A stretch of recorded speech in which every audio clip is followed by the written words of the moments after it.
भूतिया शॉर्टकट। रात का समय था। हाईवे पर गाड़ियों की हलचल धीरे धीरे कम हो रही थी। उसी हाईवे से एक छोटा सा कच्चा रास्ता निकलता था जो गांव तक पहुंचने का शॉर्टकट था। उस रास्ते पर एक पुराना बरगद का पेड़ खड़ा था। लोग कहते थे कि उस पेड़ पर एक चुड़ैल रहती है। अजय, जो एक छोटे कस्बे में रहता था, अपने दोस्त की शादी से लौट रहा था। रात के करीब 12 बज रहे थे।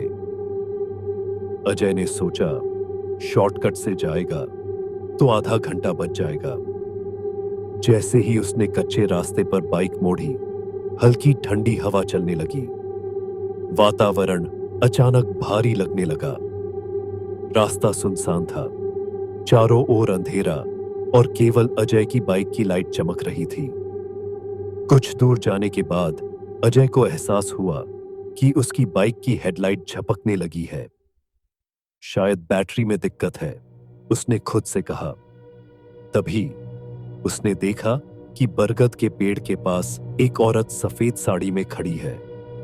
उसका चेहरा ढंका हुआ था और उसके लंबे काले बाल हवा में उड़ रहे थे। अजय को थोड़ा डर लगा, लेकिन उसने हिम्मत की और धीरे धीरे बाइक रोक दी। मैडम, आप ठीक हैं? उसने पूछा। औरत ने धीरे धीरे अपना सिर उठाया। उसका चेहरा इतना डरावना था कि अजय के हाथ पैर कांपने लगे। उसकी आंखें पूरी सफेद थीं और होंठ खून से लाल। अजय को लगा कि उसे तुरंत वहां से भाग जाना चाहिए।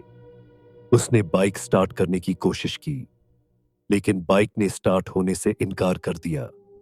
औरत ने अचानक जोर से हंसना शुरू कर दिया। उसकी हंसी चारों ओर गूंजने लगी। अजय ने घबराकर बाइक को धक्का देकर भगाने की कोशिश की। जैसे ही वह कुछ दूर पहुंचा, औरत पेड़ से गायब हो गई। अजय ने राहत की सांस ली, लेकिन तभी वह अचानक उसकी बाइक के पीछे दिखाई दी। तुमने इस रास्ते से जाने की गलती की है, उसने चीख कर कहा। अजय का शरीर ठंडा पड़ गया। उसने अपनी पूरी ताकत लगाई और बाइक को स्टार्ट करने में सफल हो गया। बाइक स्टार्ट होते ही वह पूरी रफ्तार से भागा। पीछे मुड़कर देखने की हिम्मत नहीं कर सका। जब वह हाईवे पर वापस पहुंचा, तब जाकर उसे थोड़ा सुकून मिला, लेकिन उसकी पीठ पर किसी के नाखून के निशान थे। अगले दिन जब अजय ने गांव वालों से इस घटना के बारे में बात की, तो उन्होंने बताया कि उस बरगद के पेड़ पर एक चुड़ैल का साया है।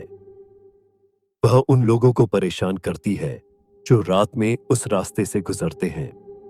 अजय ने कसम खाई कि अब कभी शॉर्टकट का लालच नहीं करेगा।